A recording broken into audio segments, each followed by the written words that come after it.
Oi, gente, que alegria estarmos aqui para mais uma edição online do nosso Alcance Mais. Estamos continuando com a série de mensagens Uma Fé para o Dia a Dia. Eu gostaria que você, nesse momento, já curtisse esse vídeo, se inscrevesse no nosso canal para ter acesso a todos os outros vídeos dessa série. Eu tenho certeza que vai abençoar demais a sua vida. Já compartilha esse vídeo com alguém. Eu tenho certeza que você vai ser muito edificado por essa palavra e, através do seu compartilhamento, outras pessoas também serão edificadas. Que Deus abençoe a sua vida. Olá, igreja. Estou aqui, quero compartilhar com vocês uma palavra sobre dízimos e ofertas. E eu gostaria de ler o texto que está ali em Provérbios, capítulo 3, do verso 9 ao verso 10. O texto diz assim: honre o Senhor com os seus recursos e com os primeiros frutos de todas as suas plantações, e os seus celeiros ficarão plenamente cheios, e os seus barris transbordarão de vinho. Queridos, algo que a gente vai ver na palavra de Deus quando nós falamos sobre dízimos, ofertas, primícias, o que o Senhor espera antes de mim e de você, antes de um cumprimento de algo, é que a gente venha entender aquilo que a gente está fazendo. E quando a gente olha para a palavra de Deus, a gente vai ver que o que Deus espera de mim e de você é que a gente venha se relacionar com Ele através da honra. Algo que o texto deixa bem claro é que ele começa dizendo, olha, honre o Senhor com os seus recursos. O texto poderia estar falando, olha, dê para o Senhor os seus recursos, ou faça isso para o Senhor. Mas algo que o texto ele começa dizendo é, honre ao Senhor. E algo que eu e você precisamos entender quando nós falamos de um relacionamento com Deus, quando nós entregamos os nossos dízimos, as nossas ofertas, que Deus espera que a gente faça isso com honra a Ele. E o que é honra? Honra é fazer distinção, é nós entendermos para quem a gente está fazendo algo. Então, quando eu entendo que eu estou fazendo algo para Deus, o que deve mover o meu coração, é lógico, é o amor, né? A palavra de Deus diz que nós devemos amar ao Senhor acima de todas as coisas, mas também é a honra. Então, não é simplesmente, eu vou dar a minha oferta, eu estou cumprindo algo, mas eu devo fazer aquilo com honra, honrando ao Senhor com tudo aquilo que eu tenho. E o texto fala que quando nós agimos dessa forma, com entendimento, honrando o Senhor, os nossos celeiros ficarão plenamente cheios e os nossos barris transbordarão.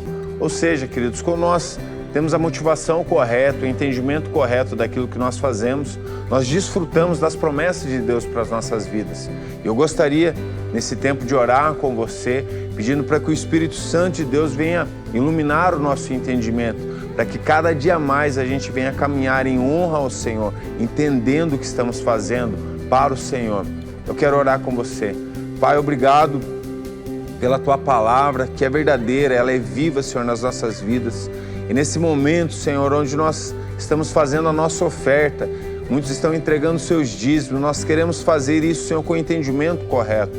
Nós queremos fazer isso, Senhor, com o entendimento de honra, Senhor. Nós queremos honrar ao Senhor. Nós queremos honrar aquilo que o Senhor é, aquilo que o Senhor está fazendo, Senhor, nessa terra. Nós queremos realmente, Senhor, com o coração, Senhor, com o sentimento de honra, entregar os nossos dízimos e as nossas ofertas.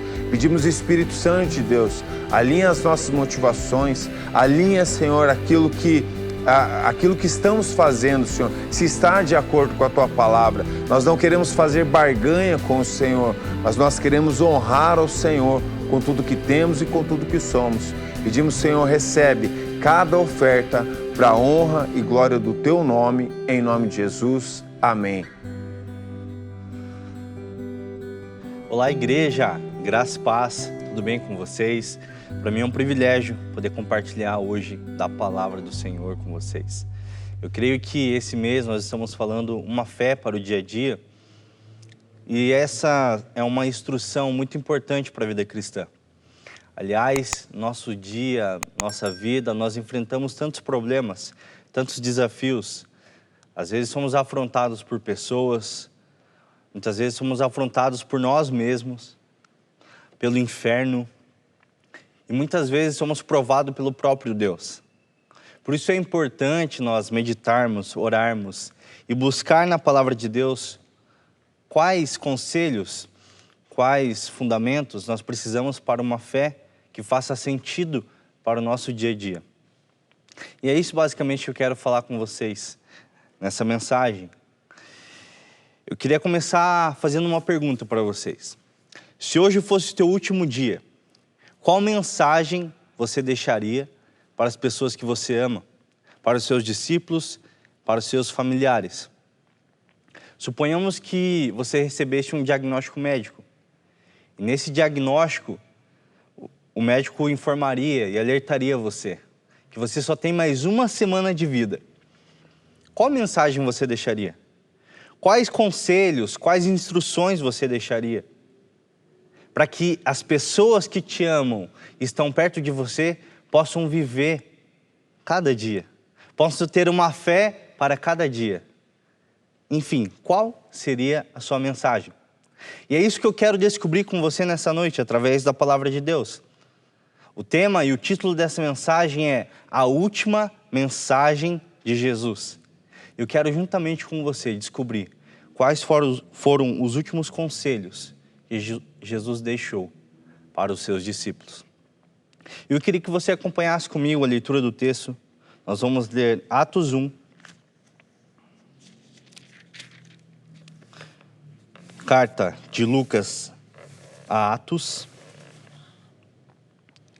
Nós vamos ler capítulo 1, dos versículos 1 ao versículo 14. Eu queria que você me acompanhasse nessa leitura. Lucas diz assim então: Fiz o primeiro relato, ó Teófilo, acerca de tudo o que Jesus começou a fazer e a ensinar, até o dia em que foi elevado ao céu, após ter dado orientações pelo Espírito Santo aos apóstolos que escolhera. Depois de ter sofrido, apresentou-se vivo também a eles, com muitas provas incontestáveis, aparecendo-lhes por 40 dias e falando das coisas referentes ao reino de Deus. Ou seja, Lucas está ilustrando aqui que são os últimos momentos de Jesus com os seus discípulos. Continuamos. Versículo 4. Enquanto participava de uma refeição com eles, ordenou-lhes que não se ausentassem de Jerusalém, mas que esperassem a promessa do Pai, a qual disse ele: de mim ouvistes. Porque na verdade João batizou com água, mas vós sereis batizados com o Espírito Santo dentro de poucos dias. E os que se haviam reunido perguntaram-lhe: Senhor, é este o tempo em que restaurarás o reino de Israel? Ele lhes respondeu: Não vos compete saber os tempos ou as épocas que o Pai reservou por sua autoridade. Mas recebereis poder quando o Espírito Santo descer sobre vós, e serei minhas testemunhas, tanto em Jerusalém, como em toda a Judéia e Samaria, e até os confins da terra. Depois de dizer essas coisas, ele foi levado às alturas. Enquanto eles olhavam, uma nuvem os encobriu os seus olhos. Estando eles com os olhos fixos no céu, enquanto Jesus subia, apareceram junto deles 2 homens, vestidos de branco, que lhes disseram: Homens galileus, por que estáis olhando para o céu? Esse Jesus, que dentre vós foi elevado ao céu, virá do mesmo modo como vieste partir. Então eles voltaram para Jerusalém, vindo do monte chamado das Oliveiras, que fica perto de Jerusalém. A distância da caminhada é de um sábado. Quando chegaram à cidade, subiram ao aposento superior, onde estava Pedro e João, Tiago e André, Filipe e Tomé, Bartolomeu e Mateus, Tiago, filho de Alfeu, Simão, o Zelote, e Judas, filho de Tiago. E unidos, todos se dedicavam à oração, juntamente com as mulheres, com Maria, mãe de Jesus, e com os irmãos dele. Vamos orar? Amado Jesus, nós te agradecemos, Pai, pela oportunidade que temos de ler, compartilhar e aprender da sua palavra. Sim, a sua palavra diz que o Senhor é o Verbo encarnado, e quando nós compartilhamos a sua palavra, nós estamos falando a respeito do Senhor, a respeito da sua imagem. E nós, como igreja, queremos aprender, Pai, da boa porção que o Senhor nos dá. Por isso eu peço, Espírito Santo de Deus, me esconda atrás da sua palavra, que o seu nome seja glorificado, e tudo que eu venha falar seja através da sua presença, Espírito Santo. Nós cremos que o Senhor não está amarrado, Senhor, em um lugar, em um ambiente, mas sim, o Senhor pode atravessar, Senhor, virtualmente, Senhor, essas casas e abençoar cada irmão e irmã. E eu peço que o Senhor seja presente na casa deles, que ao compartilhar da sua palavra, a sua presença seja manifestada em cada lar, em cada casa e em cada coração que está ouvindo essa mensagem. Nós te agradecemos, Jesus, e pedimos ser conosco durante essa mensagem. Eu oro em nome de Cristo Jesus. Amém. O título dessa mensagem é A Última Mensagem de Jesus. E nós acabamos de ler o relato, então, que Lucas traz sobre os últimos dias de Jesus, antes dele subir à direita e à destra de Deus Pai. E aqui nós já temos uma boa informação. Nós já temos a resposta para essa pergunta. Qual a última mensagem de Jesus? Esse relato de Atos 1 vai nos informar que a última mensagem de Jesus para os seus discípulos é que eles deveriam esperar em Jerusalém, para que fossem revestidos do poder através do Espírito Santo de Deus. Sim, a última mensagem de Jesus aos seus discípulos é que eles recebam o Espírito Santo que provém de Deus. E aqui nós já poderíamos fechar nossas Bíblias e já descansar nessa palavra, porque nós já temos a resposta. A última mensagem de Jesus foi para que seus filhos respondessem ao Espírito Santo. Mas nós temos alguns desafios aqui, que os discípulos enfrentaram, e eu acredito que eu e você também enfrentamos. A carta de Atos é uma carta onde Lucas escreve, né? Não sei se todos sabem, mas Lucas escreveu 2 cartas. A primeira carta é o Evangelho de Lucas. Ele escreve para Teófilo. Teófilo, na época, muitos historiadores, teólogos vão falar que ele era uma espécie de um governante, um aristocrata, alguém muito importante, né, da época. E Lucas, então, ele se dedica a escrever os relatos de Jesus na terra. Os teólogos vão dizer que Lucas ele foi posterior a Jesus, então ele não foi do mesmo período de Jesus, mas ele se dedicou a recolher informações, relatos, testemunhas de Jesus e escreveu para Teófilo. E essa carta, escrita há mais de 2000 anos, alcança hoje o meu e o seu coração. Lucas então se dedica, e aqui ele traz o relato dos últimos momentos, dos últimos tempo de vida de Jesus aqui na terra. E ele deixa bem claro que a última mensagem de Jesus é o recebimento do Espírito Santo. Mas como eu disse, os apóstolos enfrentaram algumas dificuldades com essa mensagem. E eu acredito que nós também enfrentamos. E a primeira dificuldade que eu quero trazer é o que nós estamos desejando. Eu quero ler novamente com vocês o versículo 6. A palavra de Deus diz assim: E os que haviam reunido, ou seja, os discípulos e os que estavam com eles, perguntaram-lhe a Jesus: Senhor, é este o tempo em que restaurarás o reino para Israel? Essa pergunta dos discípulos é muito importante. Lembre-se, Jesus tinha acabado de anunciar o que eles deveriam fazer, que era esperar em Jerusalém a descida do Espírito Santo. E a primeira coisa que eles perguntam então é se esse era o tempo em que o reino de Deus seria restaurado através de Israel. Essa pergunta é uma pergunta muito importante porque é uma pergunta histórica, teológica, política. Quando a gente percebe o Antigo Testamento, nós vemos que o anseio de Israel, o anseio dos profetas, todo direcionamento que era dado através da palavra de Deus, é que um dia viria o Messias, e esse Messias iria restaurar Israel. E Israel iria governar toda a terra. E Jesus Cristo é apontado como Messias. Os apóstolos criam que Jesus, de fato, era o Messias. Por isso, existe esse indagamento, essa pergunta, esse questionamento a Jesus. Jesus, é agora que vai se cumprir aquela palavra onde toda a terra será tributada e será julgada através de Israel? E Jesus responde, calma, não compete a vocês saberem o tempo, discernir o tempo e o modo das coisas. Isso pertence ao meu Pai. Eu acho interessante o questionamento dos apóstolos, porque Jesus tinha acabado de prometer o Espírito Santo de Deus, uma porção de Deus, aquele que desce do alto e vem habitar em nós. Mas a preocupação dos discípulos era se agora o reino de Israel seria restaurado. E sabe, talvez esse tenha sido o nosso desejo. Nosso desejo está baseado em coisas materiais, talvez, assim como os discípulos estavam. E quando a gente vai ver historicamente, esse desejo não era algo necessariamente errado, não.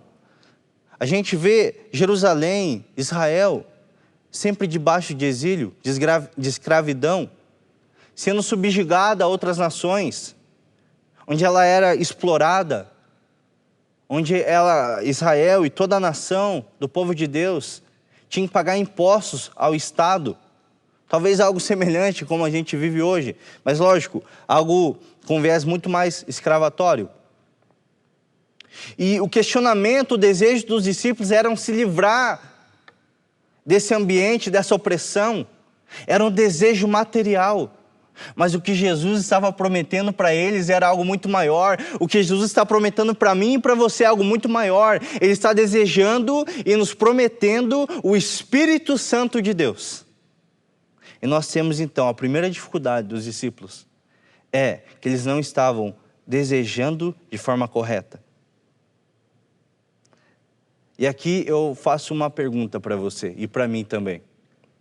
Qual tem sido a nossa oração? O que nós temos orado nesses dias? O que você tem orado nesses dias? Eu gosto de sempre aplicar isso nos meus discipulados, que a nossa oração revela a nossa vontade. A nossa oração revela o nosso desejo. Sabe, talvez nossa oração está baseada só apenas nas coisas materiais. Coisas que nós desejamos comprar, realizar, fazer. E entenda bem, eu não estou falando que isso está errado. Mas o nosso desejo, em primeiro lugar, tem que estar desejando a presença de Jesus, desejando a presença do Espírito Santo, que foi nos ortogado, desejado, enviado aos nossos corações. E talvez nós estamos desejando tantas coisas, menos o Espírito Santo de Deus.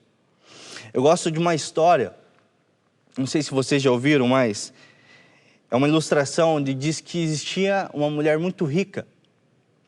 E essa mulher, ela não tinha herdeiros. Ela possuía apenas uma serva, que acompanhava ela por toda a vida. E aquela serva, ela cuidava dos negócios daquela mulher, da casa daquela mulher. Ela que trazia harmonia à mansão daquela mulher rica, né? E trazia harmonia a todas as coisas, todos os negócios que aquela mulher possuía. E essa serva, com um coração muito humilde e simples, ela viveu a vida servindo com amor a sua chefe, a sua patroa. E ela sempre desejou que, de alguma forma, aquele amor seria retribuído. Ela pensava que, quando aquela mulher falecesse, ela poderia deixar aquele lindo sofá na sala de estar, ou aquele lindo armário, né, que ficava no quarto daquela mulher. Enfim, ela desejava tantas coisas que aquela mulher poderia deixar para ela, né?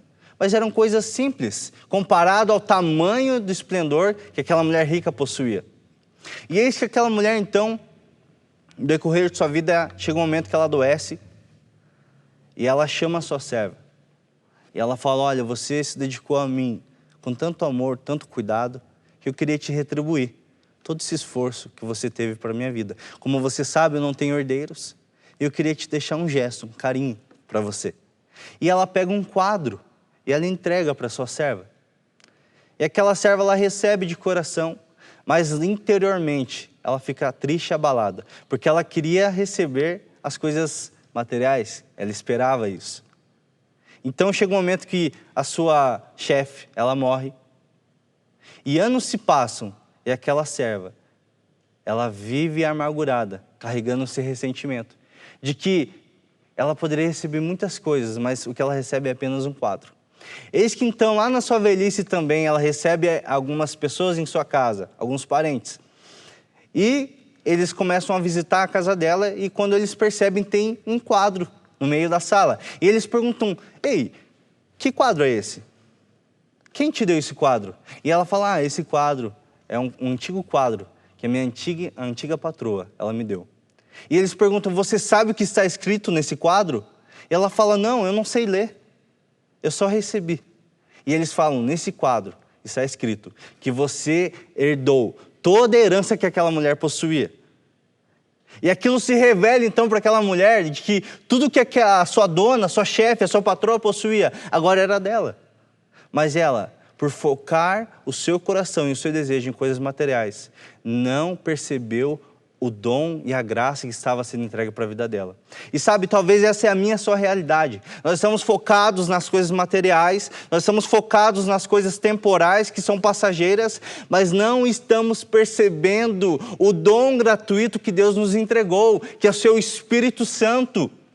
E eu quero, através dessa mensagem, te chamar, fazer um chamado à minha e à sua vida, para que eu e você possamos desejar de forma correta, desejar o Espírito Santo, que foi algo tão caro, algo tão precioso, que agora habita em mim, em você. E o Espírito Santo, ele é capaz de produzir em nós o desejo correto, a forma correta de viver. O Espírito Santo em nós é o que nos irá fazer viver uma vida com uma fé para o dia a dia. E essa foi a primeira dificuldade, então, dos discípulos. A segunda dificuldade que os discípulos enfrentaram está lá no versículo 9 e 11. Olha o que a Bíblia diz. Depois de dizer essas coisas, ele foi levado às alturas, enquanto eles olhavam uma nuvem, o encobrindo os seus olhos. Estando eles, os discípulos, com os olhos fixos no céu, enquanto Jesus subia, apareceram junto deles 2 homens vestidos de branco. Eu acho muito interessante esse relato, né? Aqui então nós temos Jesus após anunciar o Espírito Santo, após Jesus falar que o Espírito Santo é o poder de Deus, né? Aqui no original é o dunamis, o dinamis de Deus, né? Uma espécie de dinamite de Deus. Isso é o Espírito Santo que promove em nós poder, autoridade. Após Jesus declarar quem é o Espírito Santo, o que ele vai fazer em nós, a Bíblia vai relatar a ascensão de Jesus, a subida de Jesus aos céus. Então Jesus sobe aos céus. E o relato que nós lemos é o relato onde os discípulos estão parados, olhando a subida de Jesus. Mas olha que interessante, eu acredito que não tem nenhum problema os discípulos olharem e ficarem parados vendo Jesus subir. Porém, o texto nos revela algo interessante. O texto vai falar que nesse episódio, 2 homens estavam presentes. Possivelmente eram 2 anjos do Senhor, presente naquele monte, junto com os discípulos. E eles falam assim, o que vocês estão olhando? O que está perturbando o coração de vocês? Voltem para Jerusalém e cumpram a missão que Jesus ortogou a vocês. E qual era a missão que Jesus tinha dado? Era que eles esperassem em Jerusalém a descida do Espírito Santo. E aqui então eu enxergo o segundo problema, que é o problema de idealização. Os discípulos estavam olhando para o alto, tentando idealizar algo. Talvez eles estavam idealizando como seria a descida do Espírito Santo. Eu imagino ali os apóstolos, talvez Pedro, o mais sanguíneo, né? Já questionando e falando, poxa, mas como vai ser? Cadê o Espírito Santo? Como ele está descendo? Será que ele vai descer em forma de fogo? Será que ele vai descer em forma de pomba, como já aconteceu com Jesus? Será que agora não, ele vai vir uma espécie de uma água, de um vento? Como será a descida do Espírito Santo? E aqui é o segundo problema que eu enxergo. para as nossas vidas. Jesus já anunciou o Espírito Santo nas nossas vidas, mas talvez nós estamos idealizando o Espírito Santo. Talvez nós estamos presos em nossos achismos, assim como também os discípulos estavam. E nós estamos, então, tentando idealizar o Espírito Santo, ao invés de só receber o Espírito Santo. Sabe, para mim, essa espécie de idealização é a ideia do crente ateu. Não sei se você já ouviu falar, mas o crente ateu é aquele que quer provar que Deus existe. Ele quer colocar Deus dentro de uma caixa e ele quer trazer evidências que provam a existência de Deus, que provam a forma como Deus faz, que provam a forma como Deus se revela. Isso, basicamente, é o crente ateu. Eu quero trazer uma notícia para você que talvez choque o seu coração. E essa notícia é basicamente o seguinte: Deus não existe. Toda vez que alguém quiser te provar que Deus existe, você pode falar, Deus não existe. E aí talvez você se preocupe querendo falar que talvez eu estou levantando uma heresia. Como assim Deus não existe? Sabe o que existe? O que existe somos eu e você, nós existimos. Esse computador, ele existe. Essa câmera, ela existe. Dentro da sua casa, essa TV, o aparelho de celular, teus móveis, tudo isso existe. Mas sabe qual que é a verdade também? É que assim como eu e você existimos, e todas as coisas que nós vemos e apalpamos existem, em um momento elas deixarão de existir. Todas as coisas são temporais, elas deixarão de existir. Mas deixa eu te trazer uma notícia boa. Deus, ele não existe, sabe por quê? Porque Deus é.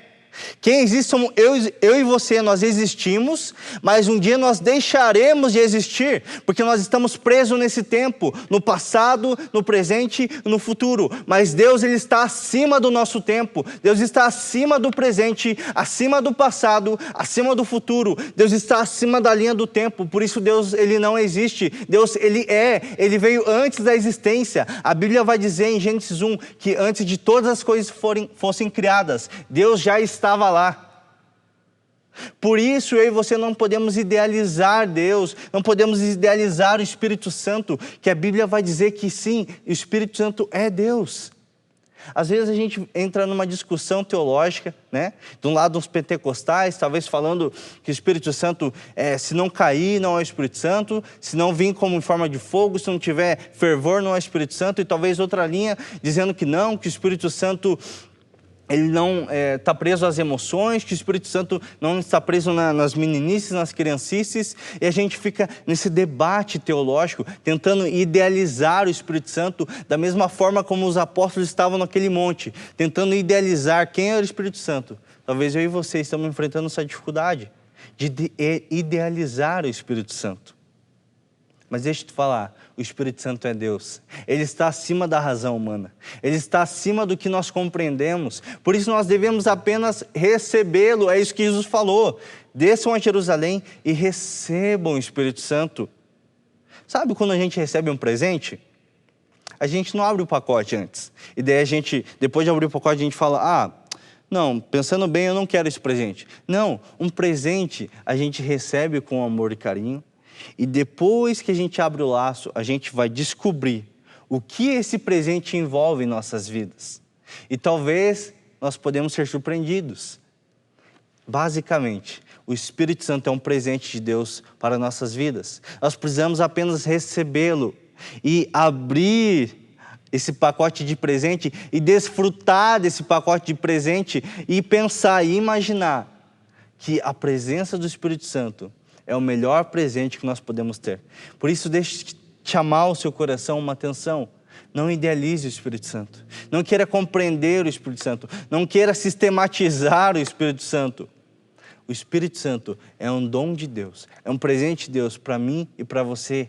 Nós devemos apenas recebê-lo de bom coração. Para que a gente tenha uma fé que faça sentido em cada dia, nós precisamos receber o Espírito Santo todos os dias e falar, Espírito Santo de Deus, me conduza nesse dia, nessa trajetória. Talvez você não fez isso essa manhã, mas eu quero te convidar a você fazer isso agora, nessa noite, e falar: Espírito Santo, eu quero te convidar à minha semana, eu quero te convidar ao meu trabalho, eu quero te convidar ao meu casamento, eu quero te convidar aos meus problemas. Receba o Espírito Santo onde você estiver.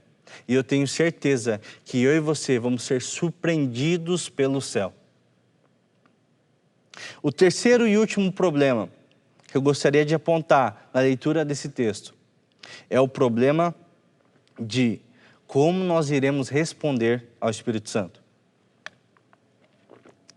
Se nós precisamos desejar o Espírito Santo, depois nós precisamos não idealizar, mas só receber o Espírito Santo, existe uma outra questão: como nós vamos responder ao Espírito Santo?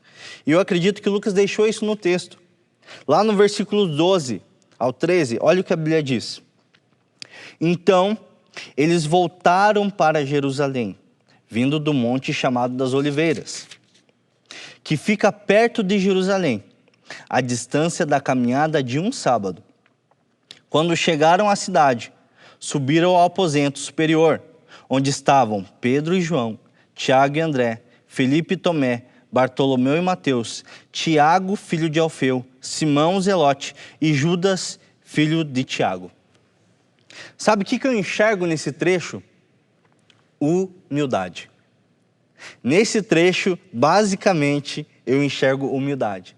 Mas talvez você se pergunte: Hudson, mas por que você está enxergando humildade nesse texto?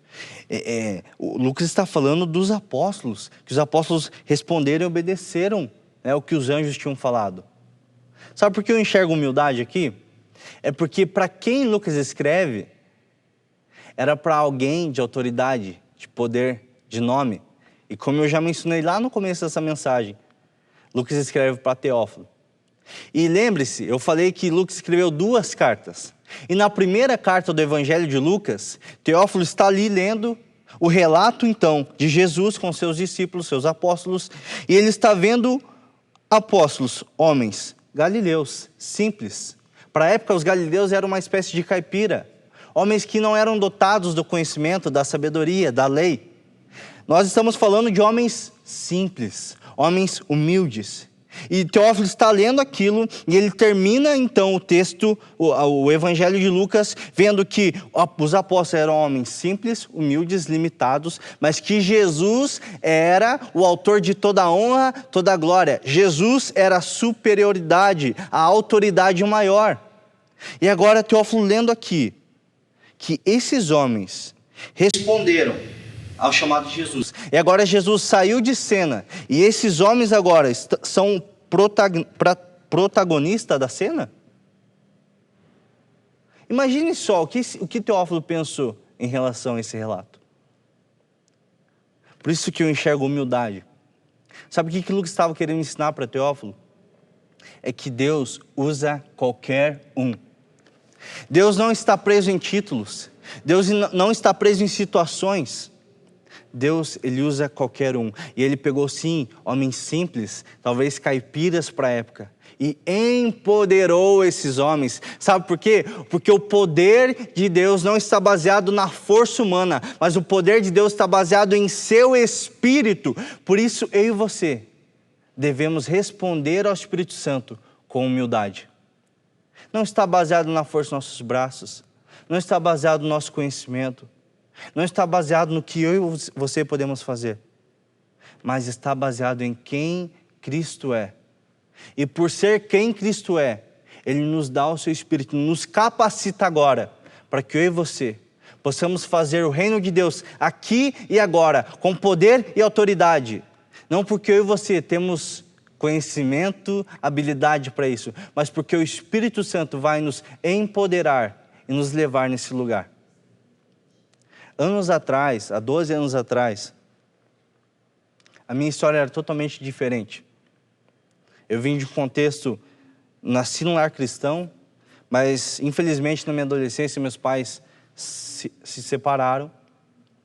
E esse período foi um período de trevas na minha vida. Eu me desviei dos caminhos do Senhor. Eu entrei para o mundo das drogas. Eu me tornei um rebelde e me entreguei aos prazeres da vida. Mulheres, drogas, bebidas. Só que aos 19 anos de idade, Jesus me encontrou. Porque Ele não esquece de um filho dele. E sabe, quando eu olho para a minha vida hoje, tudo que eu tenho vivido é graça de Deus. Posso te falar a verdade? Se olhar para as minhas habilidades, para o que eu tenho construído, o poder não está em mim. O poder está no Espírito Santo de Deus, que foi enviado na minha vida para me capacitar a viver na plenitude de Deus. E sabe, às vezes a gente não quer responder o Espírito Santo por causa do nosso orgulho e por causa de confiar em nossa carne, mas deixa eu fazer um apelo. Se renda ao Espírito Santo, confie no Espírito Santo, em humildade, entendendo que nós não somos nada. O nosso destino era o inferno, nós merecíamos o inferno. Se tem uma coisa que a gente merece, essa coisa é o inferno, porque nós somos pecadores. Romanos, Paulo vai falar o seguinte, que todos pecaram e foram destituídos da glória de Deus. Não há um justo sequer, não há.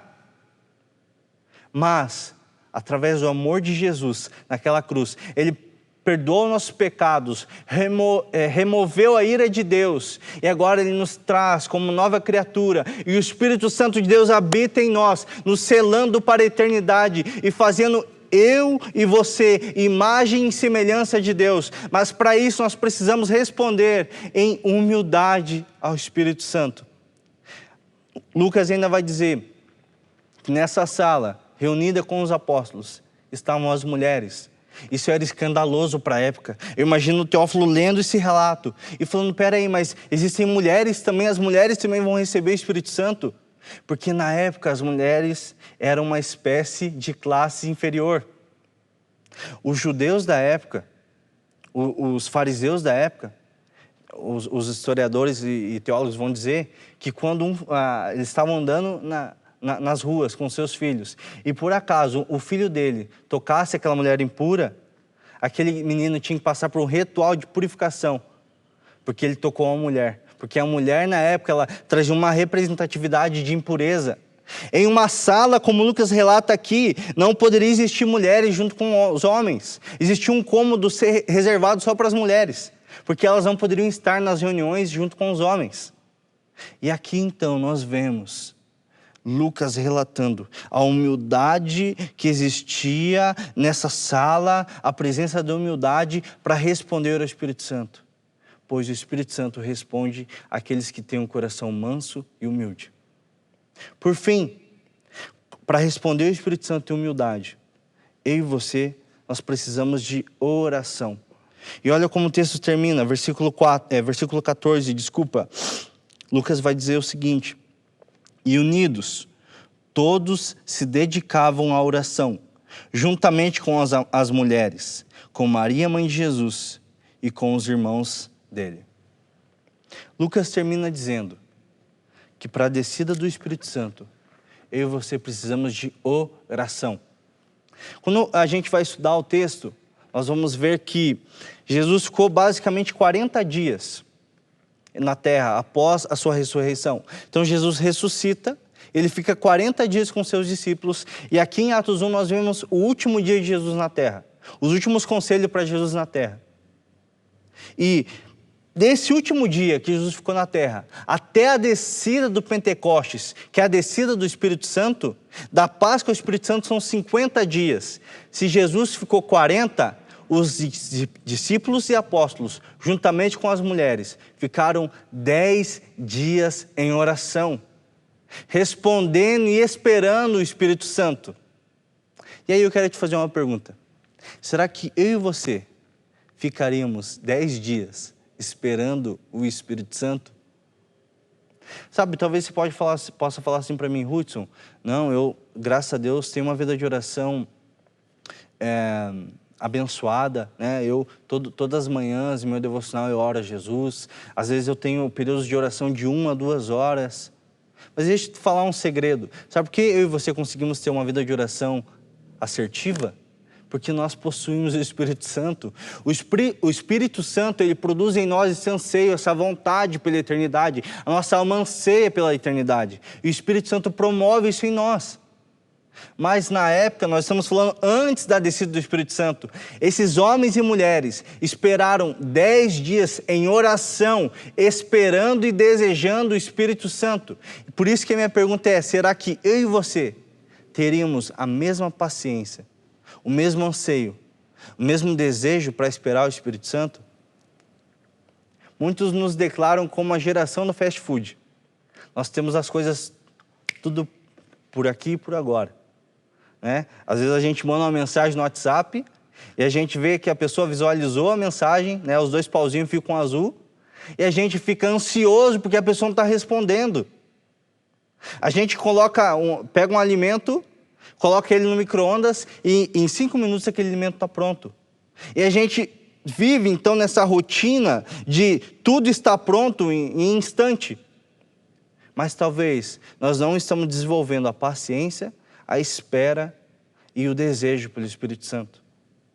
Por isso eu faço essa pergunta, será que eu e você iremos ter o mesmo desejo e anseio 10 dias? Falo por mim, provavelmente não. Sem a presença do Espírito Santo, não. Por isso nós devemos responder o Espírito Santo em oração, desejando e ansiando por Ele.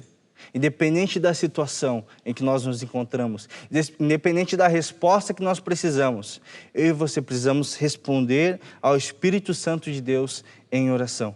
Para que uma fé faça sentido no nosso dia a dia, nós precisamos então desejar o Espírito Santo, receber e não idealizar o Espírito Santo e responder ao Espírito Santo em humildade e oração.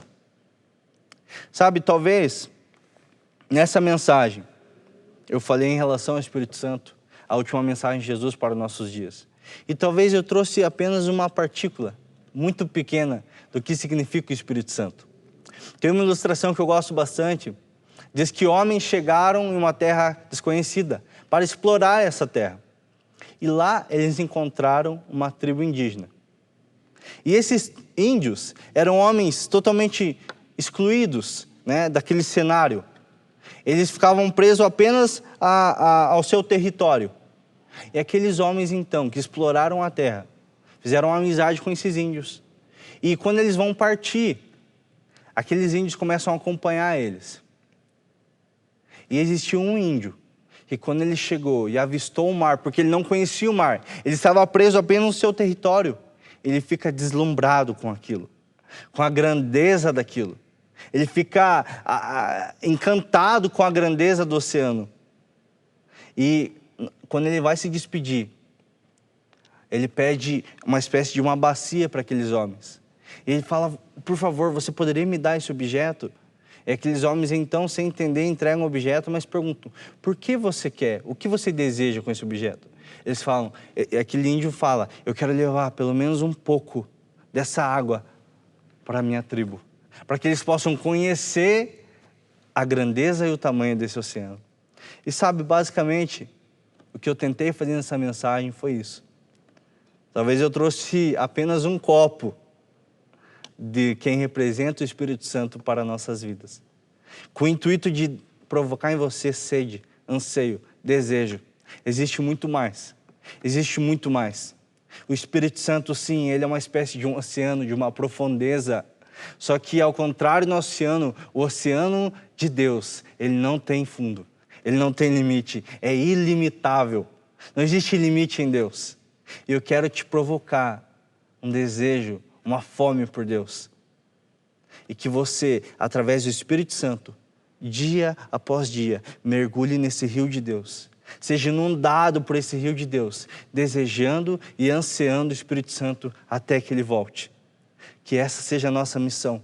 Acima de todas as coisas, eu e você possamos desejar e buscar o Espírito Santo todos os dias. E eu tenho certeza, eu te prometo, é uma promessa, que a sua vida de fé vai fazer todo sentido no dia a dia.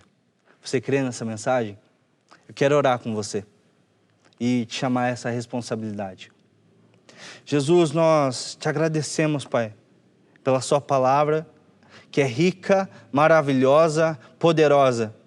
Nós te agradecemos, Jesus, porque um dia, sim, o Senhor teve um ato de amor em morrer em nosso lugar. e se achegar diante de Deus para que o seu Espírito fosse descido e aquecesse os nossos corações e tocasse as nossas vidas. Eu oro, Deus, para que nós possamos responder ao Teu Espírito Santo, desejar o Teu Espírito Santo, Deus, recebê-lo, Deus, como um grande presente. Que essa seja a missão da nossa vida até que o Senhor venha. Eu oro para cada irmão e irmã, Senhor, que está na sua casa. Agora, Deus, que o Senhor provoque neles uma fome, um anseio, um desejo, Senhor. Assim como a corça, Senhor, está desesperada de sede pelas águas, que essa seja a nossa alma, desesperada pela sua presença, desesperada, Senhor, pelo seu Espírito, e que nós possamos mergulhar no rio de Deus e perder totalmente o controle das nossas vidas, entendendo que agora nós pertencemos a um Senhor, e o Senhor, Deus, é o dono da nossa vida. Nos ajude, Espírito Santo. Nós precisamos do Senhor todos os dias em nossas vidas, para que a nossa fé faça sentido. Nós oramos em nome de Cristo Jesus. Amém. Amém, querido. Eu agradeço você por esse momento e peço e oro para que o Espírito Santo venha te provocar dia após dia. Deus abençoe.